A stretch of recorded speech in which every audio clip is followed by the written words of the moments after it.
네, 시청자 여러분 안녕하십니까. 일자리를 만들어가는 내니스토리 TV입니다. 이번 시간에는 위드 코로나와 함께 여러 가지로 힘든 지경을 보내고 있는 소상공인 자영업자들이 과연 앞으로 향후 어떻게 될 것인가, 그런 쪽에 대해서 한번 살펴보도록 하겠습니다.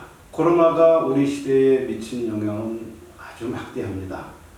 불과 얼마 안 됐지만 꽤 오래된 것 같이 느껴지고, 우리 주변에는 마스크를 쓰지 않으면 서로 이렇게 쳐다볼 정도로 서로의 불신도 생기는 것 같고, 또 어떤 면에서는 이런 바이러스가 주는 공포 때문에 여러 가지 일상적인 생활들이 제약이 되는 점도 많고, 우리 생활과 밀접한 식당이나 음식점, 또 그리고 우리가 자주 이용하는 여러 대중을 접객하는 그런 시설들이 피해를 많이 보고, 심지어는 안타까운 일도 많이 발생하는 것으로 알고 있습니다.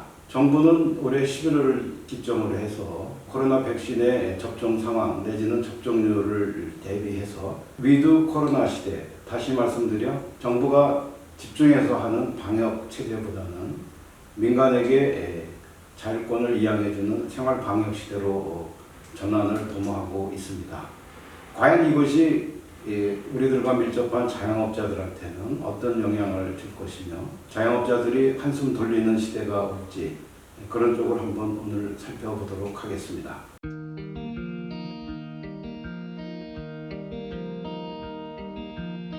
네, 제가 조금 이쪽 TV를 보면서 말씀드리는 시간을 갖도록 하겠습니다. 근데 오늘 주제는 위드 코로나 시대, 자영업자 과연 한숨 돌리나, 이런 거를 말씀드리는데, 주로 연합뉴스에 나왔던 기사들을 참조해서 제가 가공했음을 말씀드립니다. 네, 우리가 주로 관심을 갖는 사회적 거리두기 조정 방안이 조금 바뀌었습니다. 11월 18일부로 2주 동안 더 연장을 하면서 그 결과를 보아서 11월 달에 위드 코로나 시대를 맞는 하나의 시금석이 될 것인데요. 주로 세 가지로 보시면 되겠습니다. 저녁 시간대에 출입할 수 있는 인원을 조금 늘려주는 방안, 두 번째, 영업할 수 있는 시간을 지금의 10시로부터 오후 12시까지로 늘려주는 방안. 그 다음에 이제 뭐 사람이 살다 보면 뭐 야외 공연도 볼 수 있고 결혼식도 하고 또 장례식장도 가야 될 형편인데, 다중 접객 시설을 이용했을 때 과연 몇 명까지 수용이 가능한지, 그런 쪽에 대해서 한번 살펴보도록 하겠습니다. 네, 사적 모임의 수도권 같은 경우는 4단계인데, 현재는 지금 오후 6시 이전에는 미접종자 4인에 6시 이후 접종자 포함해서 4인 이렇게 했었는데, 시간 구분 없이 미접종자는 4명, 그 다음에 모든 다중이용시설은 접종 완료 전까지 8명까지로 소폭 확대가 되었습니다. 운영시간도 아까 말씀드린 대로 식당이나 카페 같은 데는 밤 10시에서 2시간이 늘어난 밤 12시까지 운영하는 것으로 되어 있고요. 일부 업종에 대해서는 운영시간 제한을 해제하는 것으로 나타나고 있습니다. 그 다음에 이제 결혼식이나 야구장 같은 관람, 스포츠 관람 등을 포함해서 대폭 완화를 했는데요. 결혼식 같은 경우에는 식사 제공 여부에 관계없이 최대 250명까지 그렇게 하는 걸로 되어 있습니다. 물론 중앙방역대책본부의 2주간의 사회적 거리두기 내용이지만, 그 포인트는 다음 슬라이드에서 좀 천천히 살펴보겠습니다. 네, 이번 위드 코로나 시대로 가기 위한 포인트는 일단 세 가지라고 봅니다. 첫째는 2000년 초부터 시작해서 지금까지 1년 9개월 동안 정부가 집중해서 했던 방역체제가 이제 전환이 됩니다.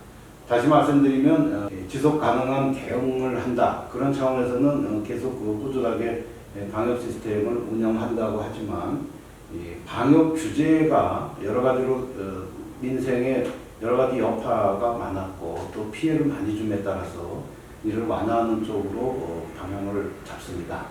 네, 두 번째는 이제 백신을 접종한 사람들에 대해서 백신 패스를 시범적으로 적용한다고 하는군요. 백신 패스란 말은 기본적으로 백신을 맞은 사람한테 주는 일종의 혜택, 그렇게 보시면 되겠습니다. 앞으로 코로나가 걸렸을지라도 너무 놀라실 거 없고요.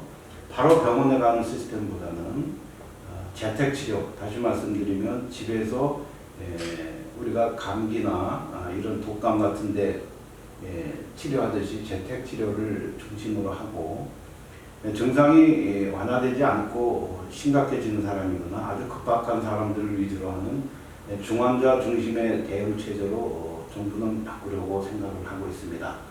네, 정부에서는 우리 백신 접종률 목표를 85%로 잡고 있습니다.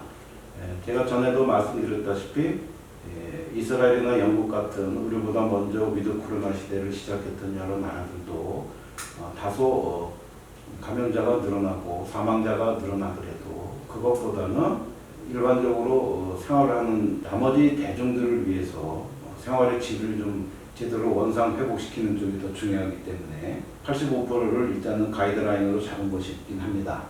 하지만 거기에는 또 이런 복병이 있을 수도 있습니다. 바이러스가 새로운 변이로 출현할 수도 있고 이에 따라서 바이러스 확진자나 사망자가 우리가 예상했던 것보다도 더 높게 나타날 가능성도 있습니다. 이 점은 우리가 위드 코로나를 맞이하면서 충분히 감수하고 넘어가야 될 점이라고 생각합니다. 네, 위드 코로나에 좀 자세한 얘기를 한번 해보겠습니다. 확진자가 증가될 수 있습니다. 주변 나라인 일본의 예도 그랬었고 중요한 것은 우리의 강건한 의료 시스템이 얼마큼 지속 가능하게 유지가 되느냐 그것이 가장 중요한 것이고요. 지금 정부의 예측은 하루에 심하게는 5천 명도 감염자가 나타날 수도 있다. 물론 이제 아주 최악의 경우를 대비한 것이지만 정부는 그보다도 더 넓게 하루에 10,000명이 될 수도 있다. 그런 거를 대비하면서 거기에 따른 이제 대책을 강구한다고 합니다. 지금까지는 코로나 확진이 되면 격리도 중요하지만 일단 병원에서 음압 치료를 포함한 여러 가지 치료들을 집중적으로 해왔습니다만 앞으로 위드 코로나 시대가 되면 재택 치료가 확대되고 그것이 주 포인트가 될 것으로 보입니다. 다만 이제 집에서 경과를 보는데 증상이 악화되거나 그랬을 경우에는 단기간에 병원에서 집중 치료를 받는 방안 그런 식으로 검토를 하고 있습니다.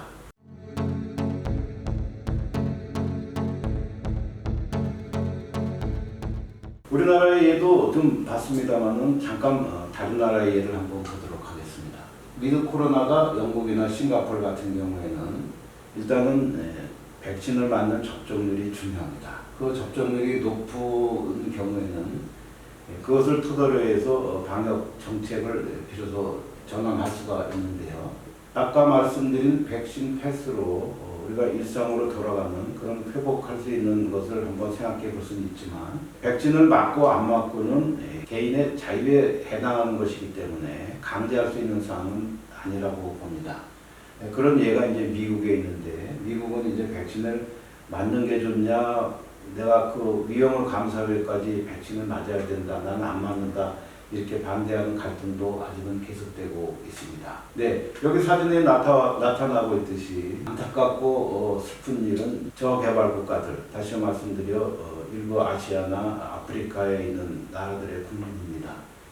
심지어는 아프리카에 있는 어느 나라에서는 백신 접종률이 10%가 안 되는 경우도 있는데 정부의 재정이 백신을 구매할 여력이 안 되기 때문에 병을 앓다가 하루마루 그냥 쓰러져 가시는 분들도 많은 곳으로 보도가 되고 있어서 백신이 과연 부자 나라와 가난한 나라를 나누는 기준이 되는 것이 과연 우리 전 지구상의 인류 내적인 관점에서 봤을 때 맞는지 틀린지에 대해서는 여러 가지 논쟁이 있습니다만은 현재로서는 매우 안타까운 지경에 있는 것은 맞습니다. 마지막으로 중국 얘기하겠습니다. 중국 할 얘기 많습니다만 중국 자체적으로는 본인들의 코로나 제로다 이렇게 하는 정책을 고수하는 것으로 되어 있습니다. 네, 오늘의 본론 일부 시작하겠습니다. 자영업자가 과연 한숨을 돌리게 되는가 그런 쪽을 한번 알아보죠. 손님이 오지 않다가 10월 18일서부터 완화된 사회적 거리두기가 시작됨에 따라서 손님이 조금 늘고 있다는 반가운 소식도 들리고 있습니다. 다시 말씀드려 대면 소비가 회복될 기미가 보인다는 것에 그동안 우울해 있고 가라앉아 있었던 소상공인 여러 사장님들 조금씩 얼굴에 이제 화색이 돈다 그런 표현도 언론에 나오던데요. 식당 등 이런 대면 서비스업의 경기가 개선될 것이다. 그런 조금 밝은 전망들도 여기저기서 연구 보고서를 통해서도 나오고 있는 걸로 알고 있습니다. 그 다음에 이제 필요한 것은 이제 코로나로 인해서 저희가 이동이 제한되고 주로 이제 집에서 콕 하는 집콕 같은 것들을 많이 하셨는데 앞으로는 모임이나 여행, 야구 활동 같은 것들이 늘어날 것으로 예상이 됩니다. 이제 문제는 이제 이게 한번 병에 걸리고 나서 병에 안 걸린 것 같이 그런 상태로 가기가 어려운 것처럼 이 비대면의 소비가 이제 어느 정도 정착이 돼서 배달 주문하고 그런 회사들은 상당히 돈을 많이 벌었다고 하는데 그런 거 말고 현장에 가서 직접 얼굴을 보고 이야기도 하면서 이렇게 소비를 했던 어제 익숙했던 우리나라 사람들이 과연 예전처럼 과연 그런 수준으로 회복이 될지는 조금 비관적이다. 그런 소수의 의견도 있음을 미리 말씀드립니다. 네, 저희가 하는 가사시장에 대해서 한번 조금 더 알아보겠습니다. 직업소개서를 통해서 일자리를 구하시는 분들도 대면 상담이 차츰 늘어나는 추세입니다. 사무실 자체에 오시기를 꺼려했던 분도 계시지만 이제 위드 코로나 시대를 맞이해서 얼굴을 직접 보고 서로 이렇게 눈빛을 교환하면서 이렇게 상담을 하는 대면 상담이 증가될 것으로 예상을 하지만요. 문제는 내년부터 도입되는 가사근로자법이 생김에 따라서 지금 현재 직업소개서의 영업 여건은 더 나빠질 수도 있습니다. 그 이유는 인증업체가 어느 정도 이제 실적을 내고 몸짓을 키우기 위해서는 여러 구직자, 구인자들에 대한 아주 공격적인 마케팅 내지는 구직자들을 확보하려는 경쟁이 치열해질 것으로 보여서 여러 가지로 자본력이나 정보력에서 부족한 직업소개서가 조금 영업 여건이 나빠질 수도 있겠습니다. 한 가지 더 말씀드리자면 인증업체가 하나가 아니기 때문에 여러 회사들이 생기다 보면 그런 쪽에서 서로 영업이 격화될 수도 있지 않겠나. 저는 그렇게 전망을 합니다. 네, 오늘 영상의 결론입니다. 위드 코로나가 이제 시작이 된다 하더라도 코로나 바이러스는 엄연히 존재합니다. 제가 어디서 들어보니까 뭐 고대의 예언서에 나와 있다고 하던데 2019년부터 시작된 이런 괴질병이 2024년도까지는 간다. 그런 말도 있습니다. 그런 소문도 있어서 그거는 믿거나 말거나입니다만은 위드 코로나가 됐다고 해서 뭐가 이렇게 확 바뀌거나 그런 거는 없고 앞으로 향후 2, 3년 동안은 코로나와 함께 같이 생활을 해야 되는 지경이어서 일상 회복이 어려워질 수도 있습니다. 물론 단기간에 그런 경우도 발생할 수 있을 것 같아서 이 마스크는 벗기는 좀 어려울 것 같습니다. 여러 사람이 모이는 대중접객 없거나 밀집된 공간에서는 마스크는 꼭 쓰셔야 되겠습니다. 두 번째 나와 있는 전문가들이 예상한 것도 바로 그 얘기입니다. 마스크는 가장 마지막까지 써야 된다. 그런 얘기들을 하시고 방역을 완화하는 위드 코로나에도 속도 조절이 필요하다는 얘기입니다. 갑작스럽게 모든 것을 다 풀어줄 수는 없는 것이고 그때그때의 방역 전문가들이 보기에 그 판단에 따라서 조금 제한되었던 사항들을 조금씩 완화하는 것이 필요하다. 그런 얘기고요. 어쩔 수 없는 좀 약간 비관적인 전망도 될 수 있겠습니다만 단기적으로는 그 확진자 증가에 따른 사망자 증가가 어쩔 수 없을 수도 있겠습니다. 결국 우리가 코로나 이전에 독감 주사를 맞았던 것처럼 독감처럼 관리하는 시스템으로 갈 수밖에 없기 때문에 코로나 시대가 당분간은 지속된다.